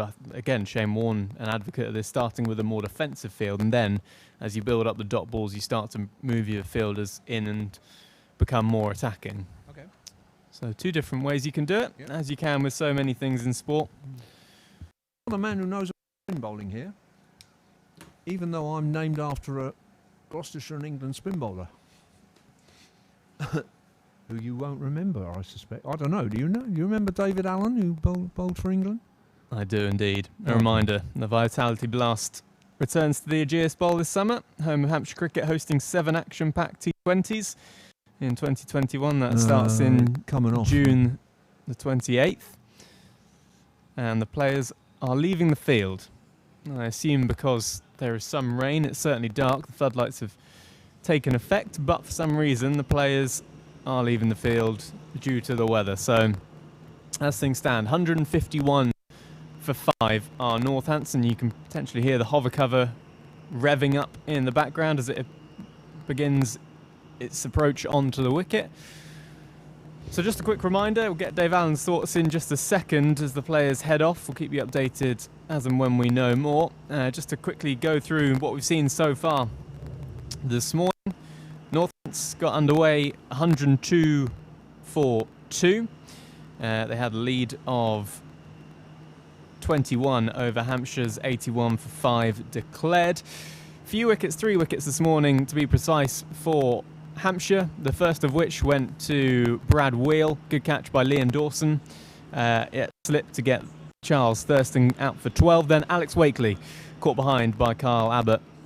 The loose shot outside the off stump. And then we saw just a little bit earlier a good ball from Scott Curry to get rid of Robert Keogh. He made way for 11. Adam Rossington at the crease now with Emilio Gay. Good figure for Hampshire this morning. A wicket for Scott Curry, as you can see, 1 for Kyle Abbott and 1 for Brad Wheel as well. And Ryan Stevenson getting some good overs in his legs, bringing his economy rate down. So a much better start this morning from Hampshire. Dave, your thoughts on what we've seen so far? Robbie, I'm sorry, I didn't hear much of what you were saying there because there's an enormous noise outside from the hover cover. There is. You were asking me about thoughts so far? Thoughts so far on the morning. Thoughts so far. Hugely encouraged by the performance of Scott Curry.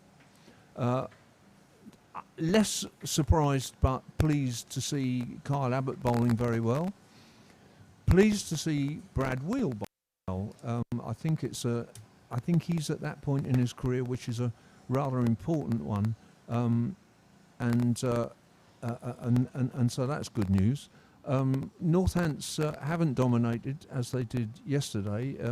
I think I would probably just about give today to Hampshire. Actually, it's 151 for 5. Although of course only 3 wickets have fallen to bowlers, but Northants have scored less than 50 today, or about 50. So I think a much better morning for Hampshire than the day yesterday. My other thought is a feeling of some pessimism as I watch this rolling out of the covers. I suspect that they had a conversation with the teams to say, what do you think, should we stay on, should we go off? I suspect what they're getting is information from the radar that the heavy spell of rain that has been predicted is indeed on its way. I mean, it was predicted for about midday, and in fact I think I can see it raining now up against the Hilton, the black backdrop of the main bit of the Hilton. It's raining, isn't it, Robbie? There. So I think they knew that, and they're probably wise to get all this out. The question now, of course, is it really going to be a heavy spell of rain for a long time? In which case, is that it? Have we seen our cricket for the day? Let's hope not. Let's hope not, absolutely. Covers making their way on here at the Ageas Bowl. 51 runs added this morning, 3 wickets for Hampshire. We'll take a break and, of course, come back with any news on the resumption of play as and when we have it. Keep an eye on the Hampshire Cricket App, free to download from your app store, and of course on social media at Hants Cricket for the latest on the restart of play. We will be back as soon as we have any news on the resumption of play.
Welcome back to the Ageas Bowl, and welcome back to some cricket.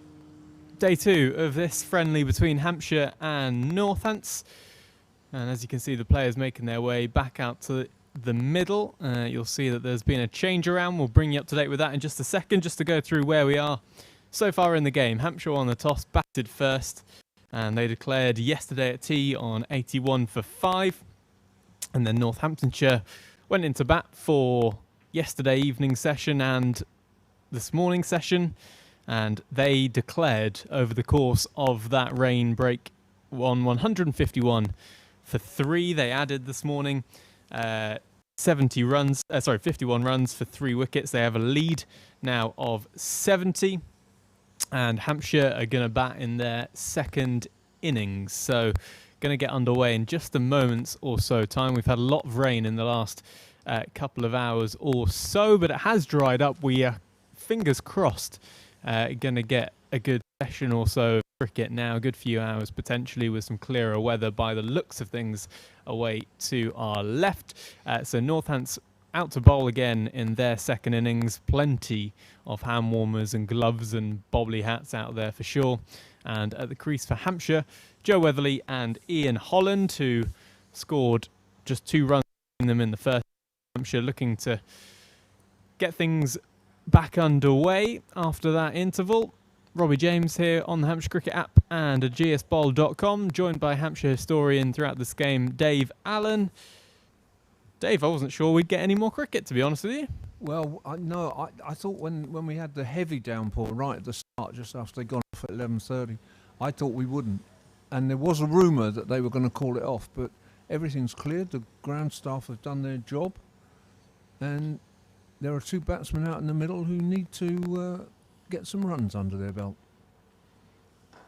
Tom Taylor to get things underway, 2 for 26 in the first innings, and Joe Weatherly on strike. And it'll be interesting to see how Ian Holland, Joe Weatherly go about this and what they change, if they change anything visibly compared to what we saw yesterday. I think Northants have brought into the fielding side for the second innings Saif Zaib, who is a slow left armer. He's fielding at point. I'm pretty sure that's him. Instead of somebody, I don't know who's. It may be one of the batsmen simply. Spinning so far, Robbie, have we? Seen 1 over from Liam Dawson, nothing from Northants. Mason Crane hasn't batted or bowled, but maybe they've brought him in, Zaib, to get a bit of a bowl. We shall see. Hampshire bowling figures after this ball. It's a good one. Beats Joe Weatherly on the outside, so Hampshire's bowlers, few overs in the legs. Kyle Abbott, 9 overs, 3 maidens, 1 for 21. Brad Wheel, 9 overs, 2 maidens, 1 for 31. Picked up a wicket this morning. Ryan Stevenson, 11 overs, 2 maidens, 0 for 52. Had a much better spell at the back end of the first session today. Ian Holland, 5 overs, 1 maiden, 0 for 15. James Fuller, 2 overs, 1 maiden, 0 for 12. I'll go down towards the third man boundary for 4. Streaky runs first thing for Hampshire. I'd have had a third man there, Robbie. We can continue that conversation that Dave Allen thinks by law it should be a third man. You should need a third man. Just to finish off those bowling figures, Scott Curry, 7 overs. He was impressive. 2 maidens, 1 for 20. And Liam Dawson, just that 1 over. And it was a maiden. So 7 bowlers used by Hampshire. And Scott Curry was very fine. Very encouraging to see a young man bowling that well. Yeah, good to see some talent coming through on the seam perspective, as Dave mentioned earlier.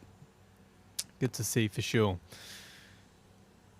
Joe Weatherly with a boundary to his name then. Lights on here at the Ageas Bowl.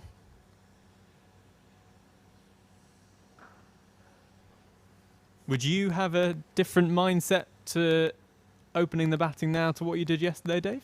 No, not for these two guys. I think the mindset for these two guys is back till 6 o'clock. Simple as that. Completely. Actually, they probably wouldn't, because if it went a bit like yesterday, if they got a couple of hours under their belt and were not out, they'd probably retire out and let two other guys come in. But it would just be play every ball on its merits and stay there. More runs here for Joe Weatherly in the third man region. That'll make Alan very happy indeed. 2 boundaries in the over. Hampshire underway, 8 without loss. There you are, you see. If I was the captain, the score would now be 2 without loss.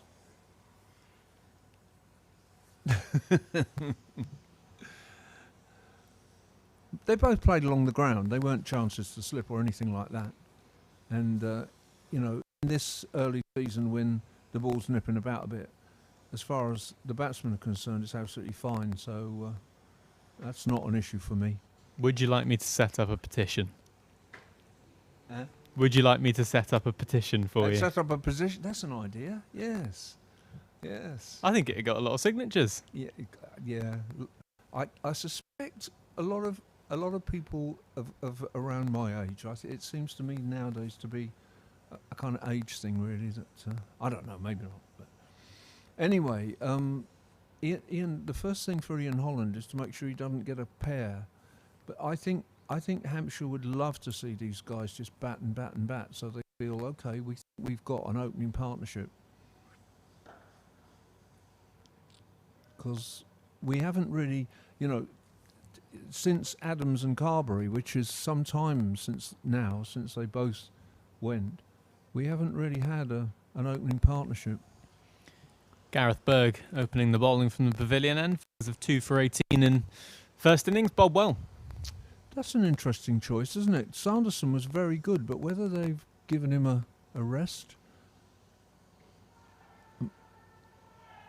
Oh, dear me. Well, I'm sorry to say that I don't think I've put the hex on him, but Ian Holland has just made a pair.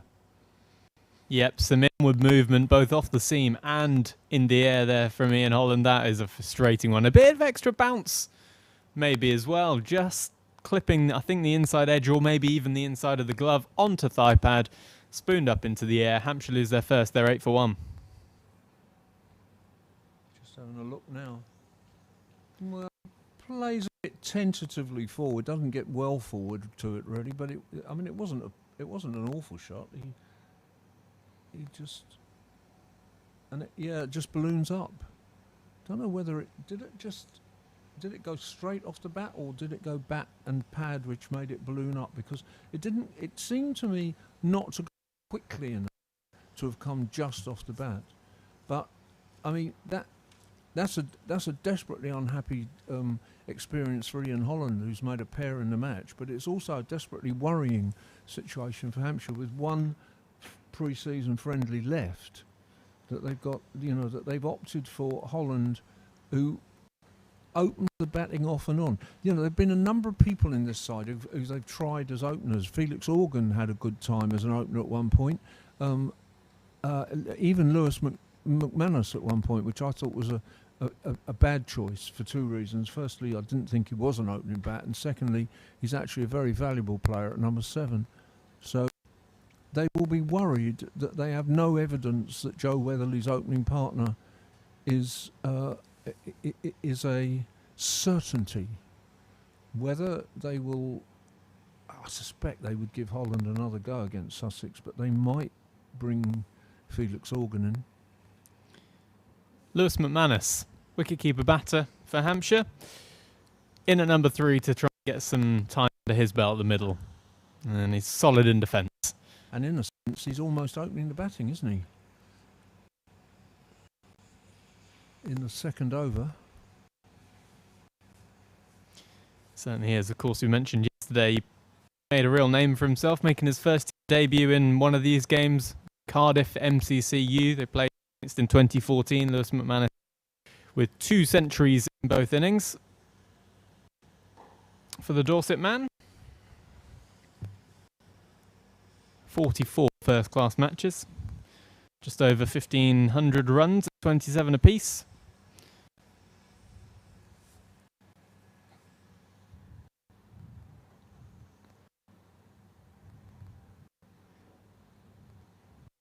all about time in the middle, time in the legs.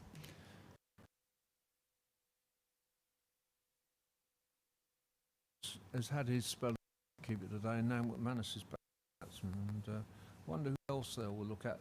I would have thought Liam Dawson would be keen to have another knock. He didn't get many yesterday, did he? Sam Northeast looked pretty good until he got out. James Vince, 18 not out, was fine really. Yeah. They'd want Weatherly to bat a long time and Dawson. I think McManus is a very, very valuable 7 for Hampshire, 7 or number 8 sometimes. He's played some good battling innings over the years. There was a century here against Surrey, I think, some years ago. A very good knock against Durham in his early years when a knock which effectively saved a game late on the last afternoon.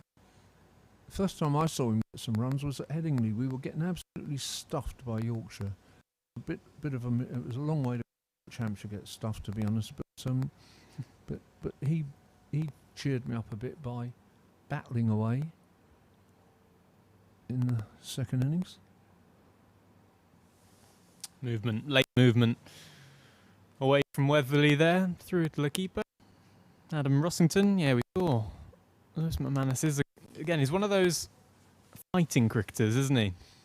Yeah. Likes a fight, likes a scrap, and has on many occasions got Hampshire out of a hole, as you mentioned, with Liam Dawson. We saw him doing some fitness testing looking at that Achilles, trying to keep his hamstrings in good shape during the wet break. The other thing about McManus is he's quite a useful white ball cricketer. He hits the ball quite long and hard, which you don't get the impression he does, and probably people know that. It's a bit of a belt. Very pleasing on the eye. He's one of Hampshire's most aesthetically pleasing cricketers. In fact, McManus and Weatherly, both of them, not bad to watch.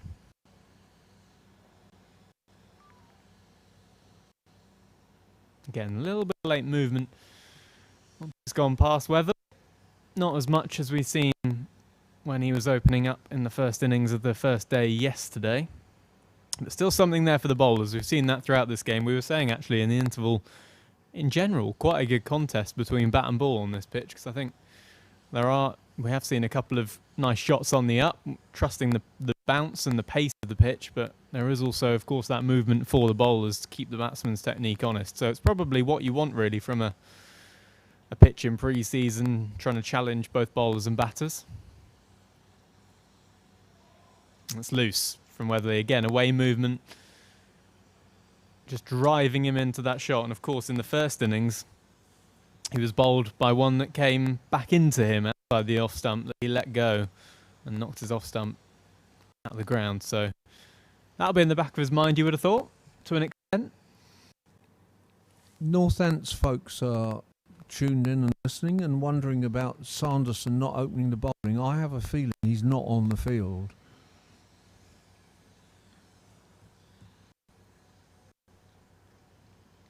Well, that only just short, didn't it? Just. It did. I think it did drop short.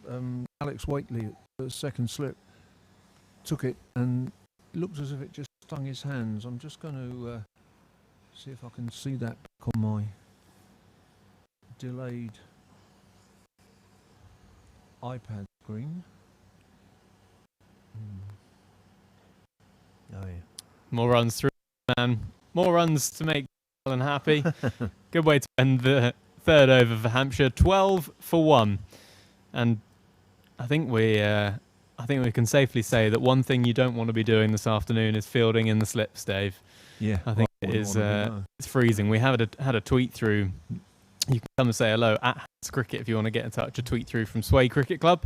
Watching the live stream of Hampshire Cricket makes me glad we don't have any pre-season games for a few weeks. I presume not referring to the actual cricket itself, instead of conditions and the freezing conditions that these players are having some stand in.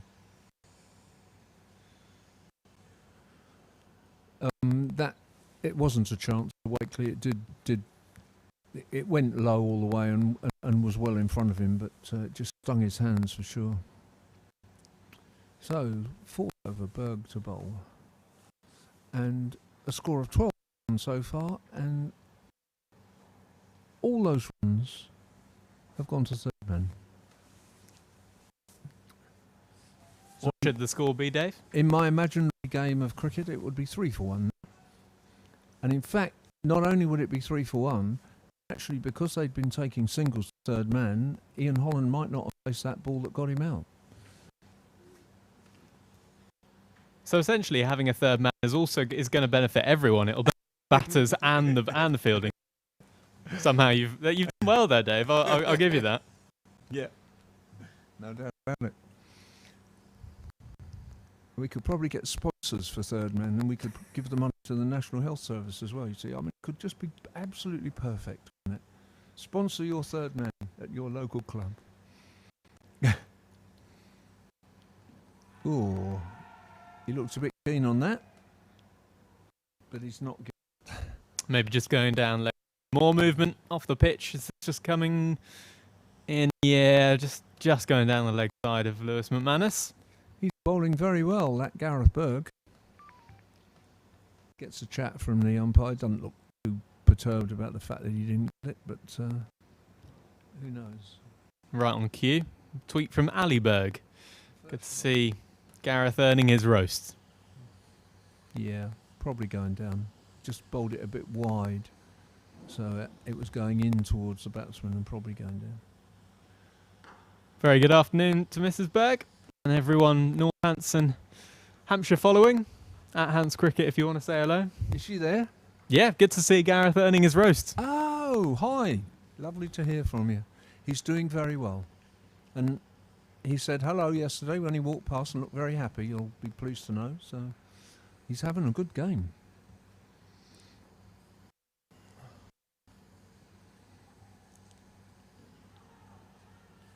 Good start this from Northants. Again, yesterday they were so quick into their stride. I think that's what was really impressive about all the bowlers that they used. They were straight into their stride, very few loose deliveries, and they've been the same here. They're backing it up, which is good early signs in pre-season. It's what you want to see, that your team can hit the ground running, that they can do the basics by putting the ball in the right area, giving it a chance to move in the air or off the pitch. Keeping Hampshire honest. 12 for 1. 2 maidens in a row. He doesn't need a third man because he bowls straight in, so he's all right. 2 maidens in a row, 1 for naught for Gareth Berg. And the game overseas is looks like a bit of a thriller at the minute. Hampshire England almost exactly halfway there in terms of runs. At the halfway point in overs, there's only 1 more lost. Very good. And if you're at home watching that on the telly while you've also got this somewhere, which is the sort of thing I'd do, you're probably warmer than I am. What's the maximum number of devices you have going, Dave? Oh, to be honest, usually only a couple really. I don't make much use of mobile phones. My wife is far more prolific with devices than I am. She's not a sporty person at all, but she does other sorts of things, and she's often surrounded by at least 3. For me, it's usually 2 these days. Yeah, although I might have them. There might be multiple use, Robbie. In as much as there's almost certainly music playing from one of them while I'm doing 2 different things at the same time. Yeah, it's just got a bit gloomy again, hasn't it? The lights are on and away to the northwest, over where around where we think Robbie lives. Well, he knows where he lives, of course, but we think it's in about that direction. It looks a bit gloomy.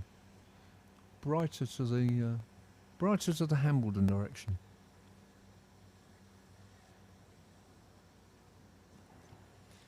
I suppose even if we do not get much more play today, we don't know how much play we'll get, but still been just about 80 overs in this game so far, so it's certainly better than nothing, and we can't expect, I think neither side would have necessarily expect to have 2 full days all the time in your pre-season friendlies. Sure. This is England. I think, no, I think you're absolutely right. And Nicely played by Weatherly. That'll pick up his 4th boundary. His first one not down to 3rd man. Yeah. He moves on to 16 for 1. Yeah, good shot. Yeah, absolutely worthwhile. I think the Northants bowlers are going to go back feeling that they've done a pretty good job. The 2 Northants opening batsmen are going to feel exactly the same way. They didn't do so well today with the bat. Scott Curry will go away feeling cheerful. Tom Alsop has had a pretty good game. Sam Northeast looked in good nick. So, yeah.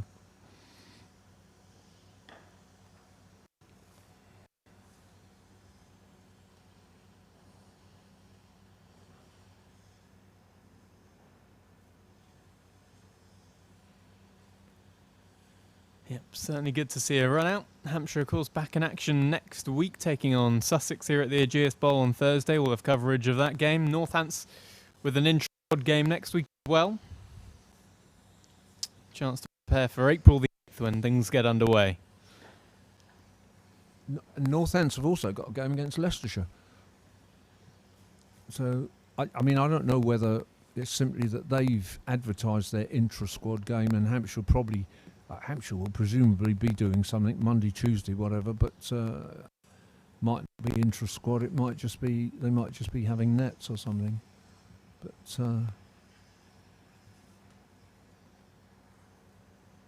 this time next week, Northants meeting Leicester. This is quite an interesting pre-season friendly, really, because over the years, traditionally, Hampshire have played pre-season. In fact, they all begin with S, and rather more to do with the geographical proximity. This is quite a distance for Northants to travel, really. But yeah, you do wonder why this came about and how this comes about. Who sort of starts a conversation, maybe. Yeah. Nothing. No objection to it. There's a lovely story about John Arlott when he first became interested in county cricket, and. Basingstoke boys, so of course the Basingstoke club was called Basingstoke and Northants, so he used to look at the scores of Northants in the papers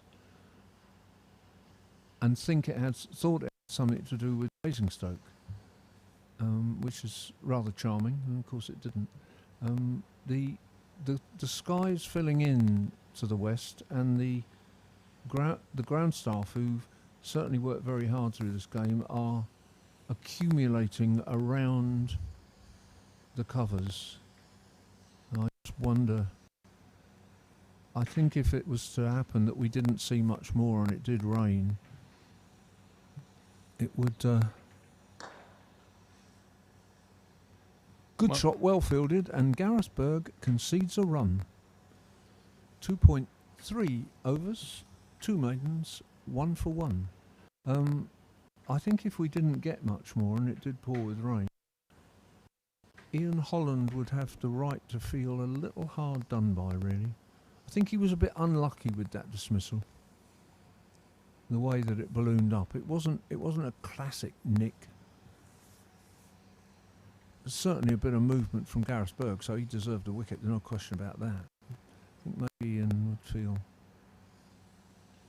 the cricketing gods were not on his side.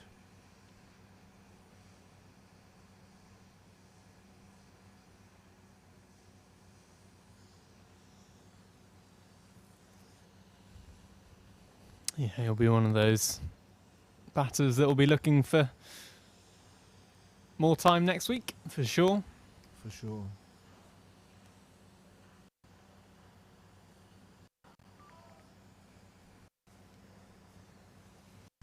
And that's what it's all about, isn't it? This time of the season, it's about lessons, it's about getting the cobwebs out of the way, and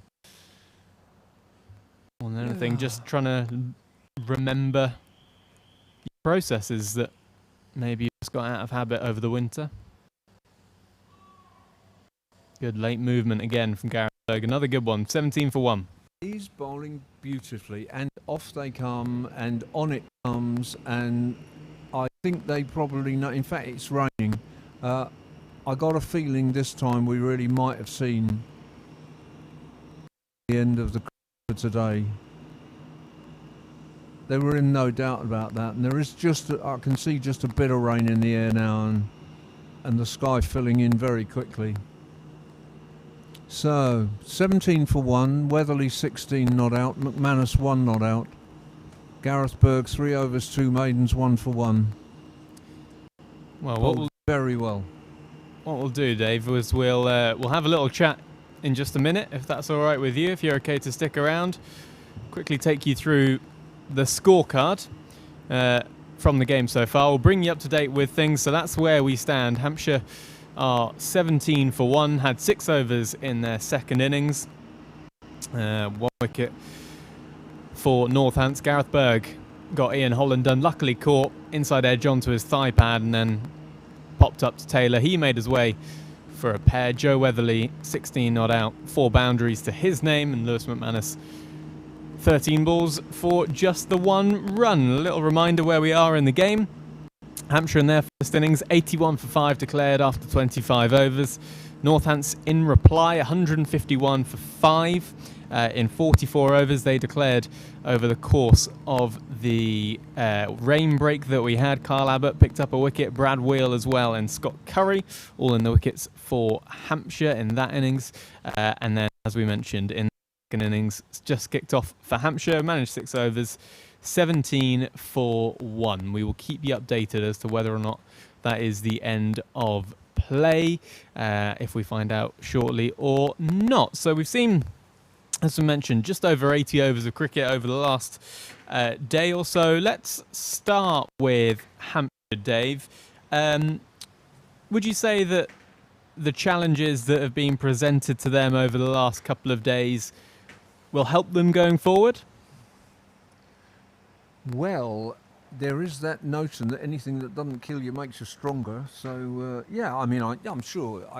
I think one of the tricks about a game like this that's been interrupted in the way it has, start of the season, not sure which of these players have actually had some cricket over the winter, because in previous years, quite common for a great many of them to go abroad and actually come back in some kind of nick. Well, James Vince certainly has, but others have been recovering from injury, like Liam Dawson, and there hasn't been the same kind of flying off to Australia to play club cricket through the winter. So it may be that they are rusty in a sense, in the way that players used to be years and years and years ago when they didn't get full contracts.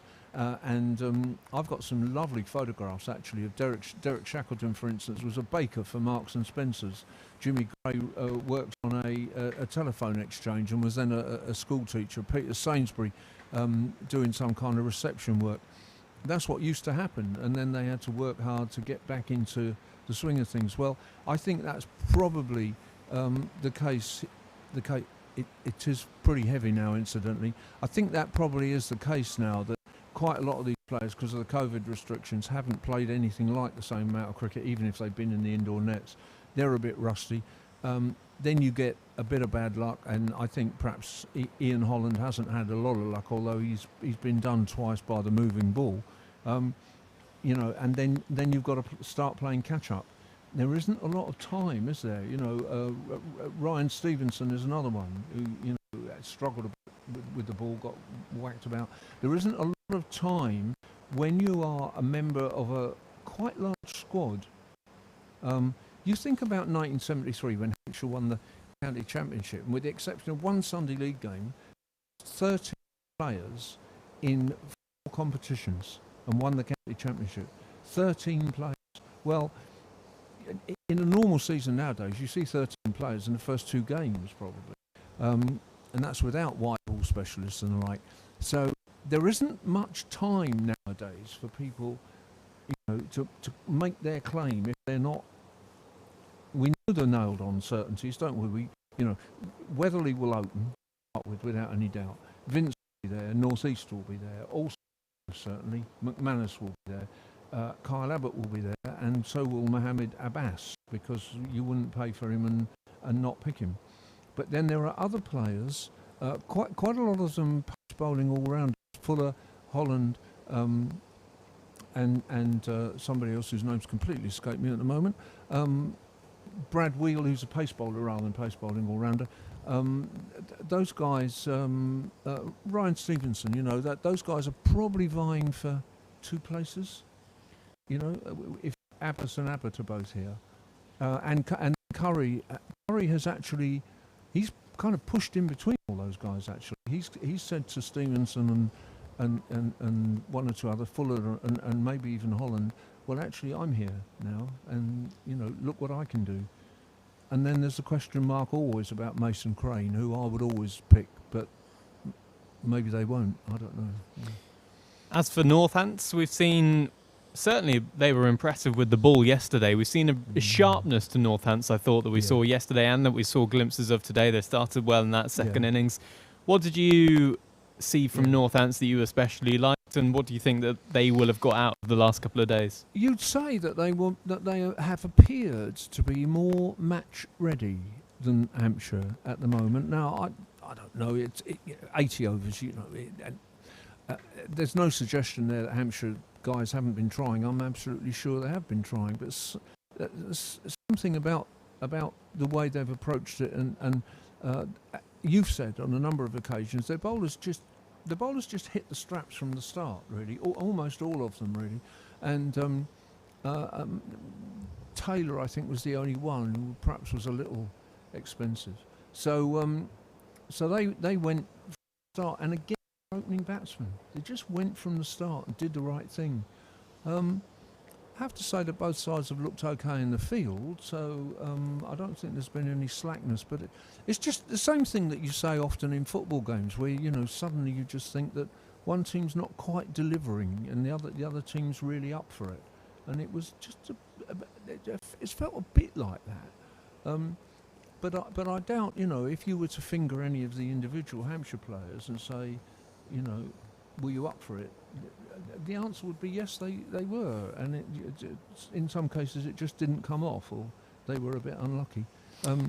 It might be one or two as well. It might be somebody like Liam Dawson is not. He may be fit, but he was doing some extra work out there earlier on. Maybe match fitness is the issue. Just quickly, what will both sides be looking to change or improve or look to focus on next week? Well, I do think Hampshire have got a worry about who is right for the opening batting position. And then I think they've got a different kind of challenge, which is who is the right choice to be backup seam bowler for Abbas and Abbott. That's a slightly different challenge, because that comes down to you know, how much are you going to put some emphasis on their batting ability, or who's going to take the wickets for you? And of course, you know, we haven't been talking about Keith Barker, who was certainly around yesterday in training, so might be not quite fit but close to fitness, so he might come in next week. But opening the batting, and then I think after that, you know, I think Weatherly, Allsop, North East, Vince, Dawson. That's 5 out of the first 6 for sure. McManus 7, fine. So they've got to sort out the opening batting, knowing that if Holland can do the job, then that actually gives them an opening batsman who can bowl. Dave, thank you very much indeed for your company over the last couple of days. Cheers, Robbie. And it's looking a lot brighter over there, I have to say. So and they haven't put all the covers on, so who knows? It is indeed. Just heard that play is off for the day, so that is it for the day. I think that's what I just heard in my ear. Anyway, we will of course keep you updated. You can keep up to speed with things at Hampshire Cricket on social media. Make sure you follow us, and of course in the free to download Hampshire Cricket app as well. We've seen 75 overs of cricket over the last couple of days, 249 runs and 11 wickets. We will be back if things do get underway. Keep an eye on social media for the latest on of play, if there is one later on today, but we think that might well be the last of what we've seen. We'll be back next week, of course, for live action and the live stream of Hampshire's second pre-season friendly against Sussex, which gets underway on Thursday morning. As for Northants, they have an inter-squad game and then a game against Leicestershire as they prepare for April the 8th and the commencement of the 2021 season and the Liverpool Victoria Insurance County Championship season. We will see you next week. Have a very good weekend.